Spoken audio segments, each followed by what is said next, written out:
You are watching Maulana Anis Bilgrami. Please subscribe.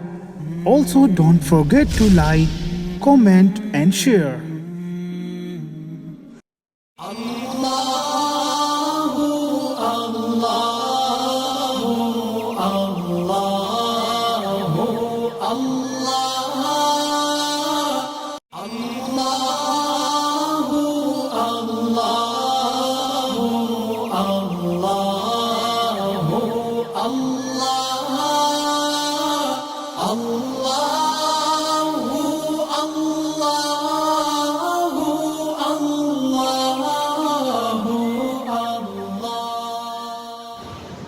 السلام علیکم ورحمۃ اللہ وبرکاتہ۔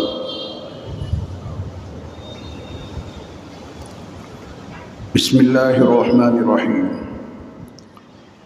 الحمد للہ رب العالمین، والصلاة والسلام علی سید المرسلین وعلی آلہ واصحابہ وازواجہ وذریاتہ واہل بیتہ اجمعین، اما بعد۔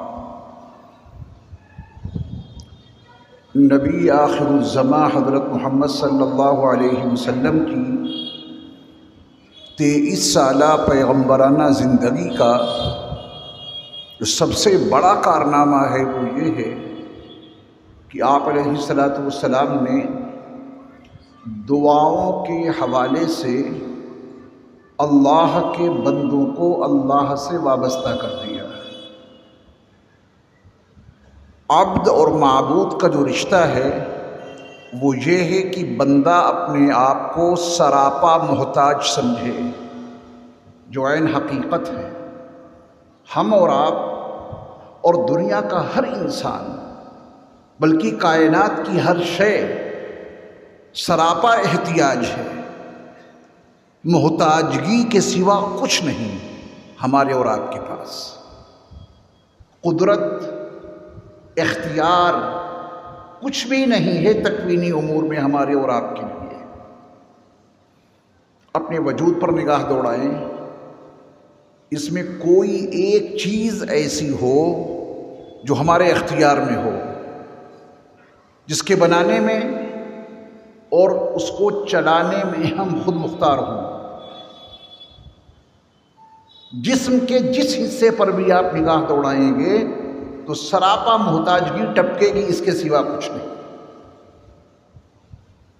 سر کے بالوں سے لے کے پیر کے ناخن تک اپنے وجود کے کسی حصے پہ آپ جب نگاہ دوڑائیں گے سراپا محتاجگی ہے، اس کے سوا کچھ نہیں۔ اور پھر اپنے وجود سے ہٹ کر کائنات کے ایک ایک ذرے کو دیکھیں، جہاں تک نظر جا سکتی ہے۔ کائنات کی ہر شے اور کائنات کا ہر ذرہ بھی سراپا احتیاج، محتاجگی کے سوا کچھ نہیں۔ کون ہے جس کا کنٹرول اس پہ ہے؟ کون ہے کہ احتیاج اس کی شان کے خلاف ہے؟ وہ کون ہے کہ جو محتاج نہیں؟ وہ کون ہے جو بے نیاز ہے؟ کائنات کی ہر شے تو محتاج ہے، اور محتاجوں کی دستگیری کرنے والا کون ہے؟ محتاجوں کی ضرورت کو پورا کرنے والا کون ہے؟ جب آپ اس حوالے سے دیکھیں گے تو اللہ کے سوا کوئی اور نظر نہیں آ سکتا۔ جس ماحول میں نبی آخر الزماں حضرت محمد صلی اللہ علیہ وسلم برپا ہوئے تھے، اس ماحول میں آپ علیہ السلام کے اولین مخاطبین اپنا حاجت روا اور اپنا مشکل کشا اسی بت کو سمجھتے تھے جس کو انہوں نے اپنے ہاتھوں سے تراشا تھا۔ اپنے ہاتھوں کے بنائے ہوئے بتوں کو انہوں نے اپنا حاجت روا سمجھا اور اپنا مشکل کشا سمجھا۔ نبی آخر الزماں صلی اللہ علیہ وسلم نے ان کے سامنے حقیقت اجاگر کر دی۔ کائنات کا ہر ذرہ سراپا محتاج ہے، اس کے سوا کچھ نہیں۔ تبھی قرآن نے فرمایا، اللہ نے کہا، یا ایھا الناس انتم الفقراء الی اللہ، اے انسانوں تم سب کے سب اللہ کی بارگاہ کے فقیر ہو، یعنی محتاج ہو۔ جو محتاج ہو اپنے وجود میں بھی اور اپنی جملہ استعمالی چیزوں میں، سیب کھاتے ہیں، آئرن کی ضرورت پوری ہوتی ہے،